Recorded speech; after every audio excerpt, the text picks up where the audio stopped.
All right guys, today I want to get the sheet metal cut out for this pan right here and on the other side as well. I also want to try to put the fenders on. I was gonna wait on that, but I got some different media blast material. So we're gonna try our hand at the sandblasting again and see how well that works. If it works good, then we're gonna go ahead and put our fenders on. So there ain't nothing to it but to do it. Welcome back to the channel.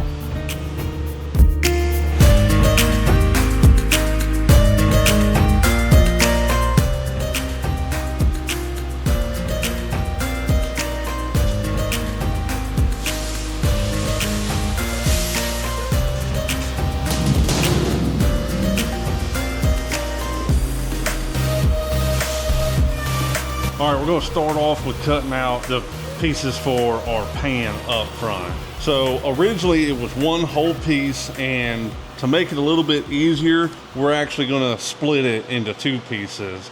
So that way I don't have to try to fight and maneuver that thing all the way back up in there. So we're gonna start off with this side right here, which is this section right here. And it is gonna be roughly 35.5 inches by 29 inches is our measurement we're gonna do. And then we can use that piece right there, or I still have the other pieces of the bottom radius that we did for the corner. We can use that because it will be that same rough radius around. Use that to get our corner done. So to make this easier, so this is already 48 inches. So we'll kind of go off of this and we'll just come 29 inches out, make our cut, and then we can cut off what we need to for the other side. And then we'll make our radius.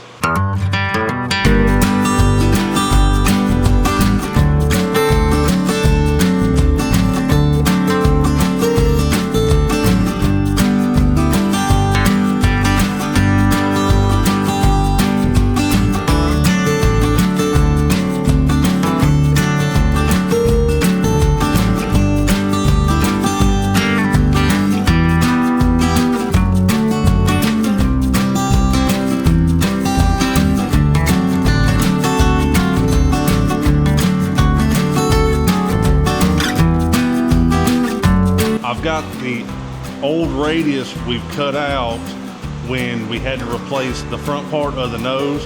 So all I'm gonna do is just take and line these up.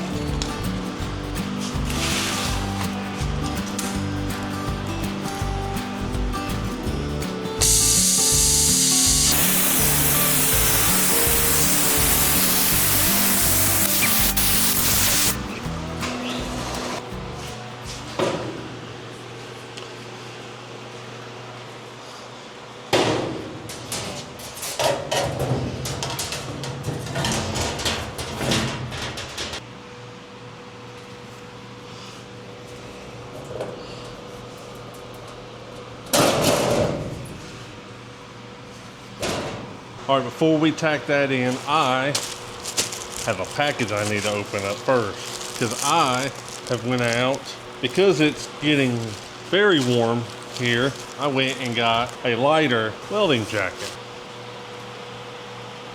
Well, not really welding jacket, but fire resistant. It's kind of labeled as a welding jacket. So, check that out. So I got this on Amazon. The company name is Vatarinas, and I'm probably saying that wrong.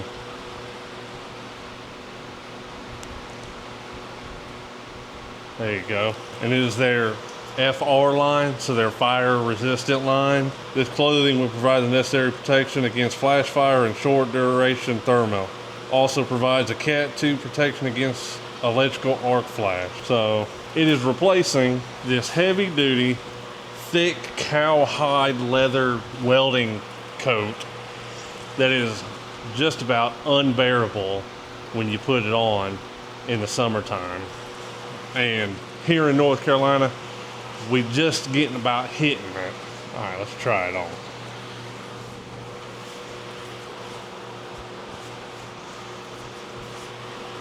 So this is machine washable, and just like I feel like any piece of new clothing, it's all stiff. You run it through the wash machine a couple times and it'll probably get a little bit more free and flexible. I'll be sure to leave a link for this down in the description, so if you guys want to get one, go check it out. So, all right, let's put it to the test. See how well it does.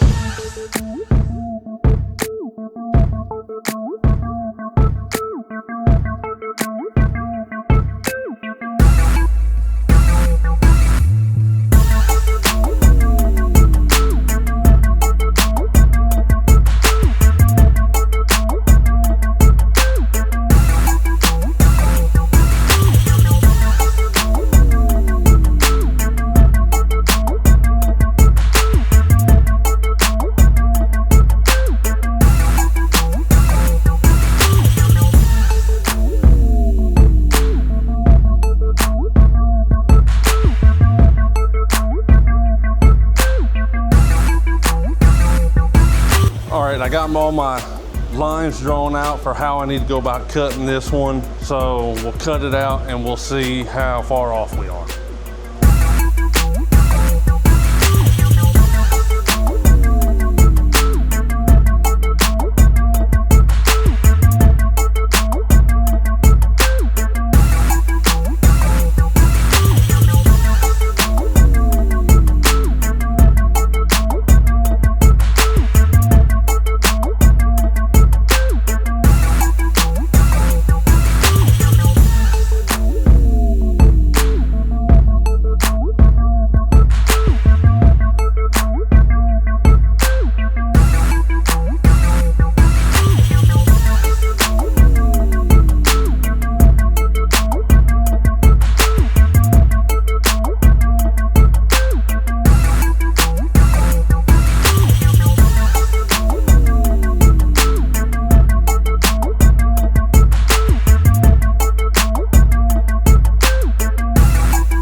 All right, well that fits in there pretty good, other than that little corner over there, which has got a little gap in it, but I don't think it's gonna hurt nothing. Ain't nothing super heavy gonna probably be going in this anyway, so it should be just fine. If anything, I can take a little piece on the bottom and just kind of seal that up, so. But other than that, I think that'll be okay. All right, guys, it's a new day. Today, I wanted to take the sandblaster and try to clean up around the fenders so that way I can go ahead and get the fenders welded up. I went to Harbor Freight and got this Arm & Hammer extra large formula. It's basically like a baking soda type blast media. And I thought that right there would do really good on getting that paint and the rust and everything like that off. And it did, somewhat. Last night I took and was testing it out a little bit, and it was kind of working. I took up here and it kind of feathered that edge out to where it's a little bit smoother, not a whole lot, and it took off some paint, but it wasn't really doing what I wanted it to do. So also last night I took my orbital sander and was sanding on the trailer a little bit too, and it was actually doing really good with not a whole lot of effort. Now there's some of this deep hard rust in there that it was even struggling with 100 grit sandpaper. So I think my idea is to use a combination of things. I'm going to take and get the pressure washer and pressure wash everything. And I think maybe the high PSI of the pressure washer will really get all this stuff that's flaky off fairly easily. It's my hope. So I'm going to start off with pressure washing, see what all I can get off with that. After that, maybe do the sandblasting for a few of the tight crease areas, because it was working, it just could only do but so much, and then just use the sander for the larger areas. So I'm gonna do a mix of the three. So let's get the trailer outside and get the pressure washer.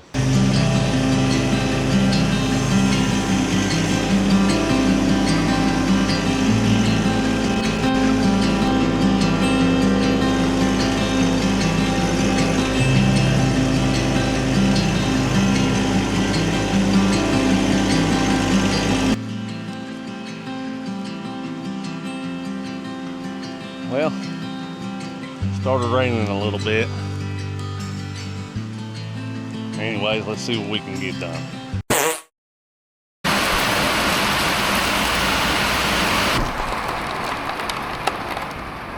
Well, unfortunately, had a big rainstorm come through a lot sooner than I expected, and along with that, started the pressure washer, and then it decided it wasn't wanting to work right. So I had to take the next couple days and try to get that figured out and get it back working. So here we are on a new day. We're gonna go ahead and get this pressure washed, get as much of this paint off as we can. I have done a little bit of it and it was working pretty decent. So we're gonna go ahead and try to get this thing finished up and get it out of the middle of my driveway, because it's been sitting here for about a week now.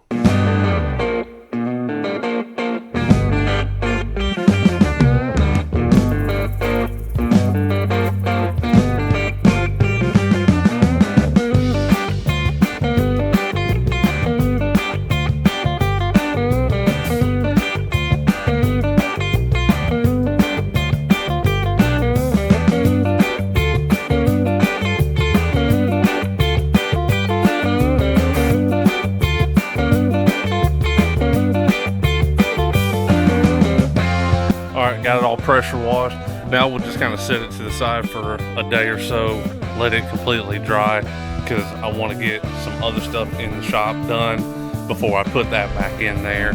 And for those of you who may be worried about the rust from pressure washing it, on the bare spots where it is starting to rust, for one, I will sand it down, and then I'm going to spray a rust preventative primer over top of it at some point anyways, whenever I do the whole paint process. So I know there is going to be some rust that forms. It's already been happening long before I've even done this. So, but I am going to take care of all that. So no worries on that. So I'm going to go ahead, move this off to the side, and we'll probably pick up on this another day.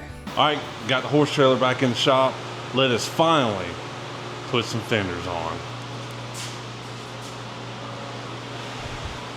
All right, check it out. There are the fenders. So I ordered these fenders about a year or so ago, and they've been in the box ever since they showed up. I can't remember exactly where I got it from. It was either rexstuff.com or trailerfenders.com. I can't remember which one it was, but I'll leave the link to both of those websites in the description. So if you're needing something, you can go check out their website. All right, this is gonna be the first time sitting them up there to see how they look. I hope I ordered them all right. Let's see how it looks.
All right, and after all that, we have fenders back on the trailer. And I must say, that is looking pretty good.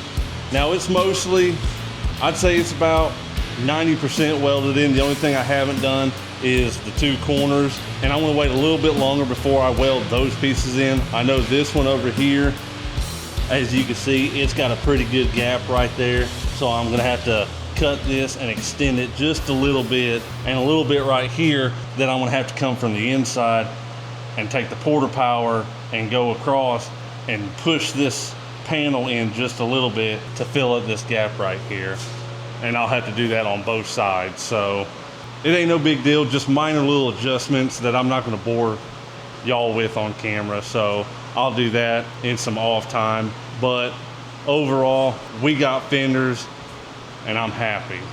The only thing I believe we got left to fab up is that center divider on the front end, and that shouldn't be too awful bad. I have everything I need for that, so I don't have to go out and get anything extra for now, because just when I feel like I have enough, I don't.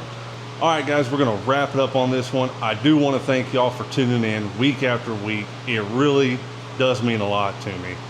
If you enjoyed that video, please hit the like button, subscribe to the channel, leave me a comment down below, and as always, we'll see you in the next one.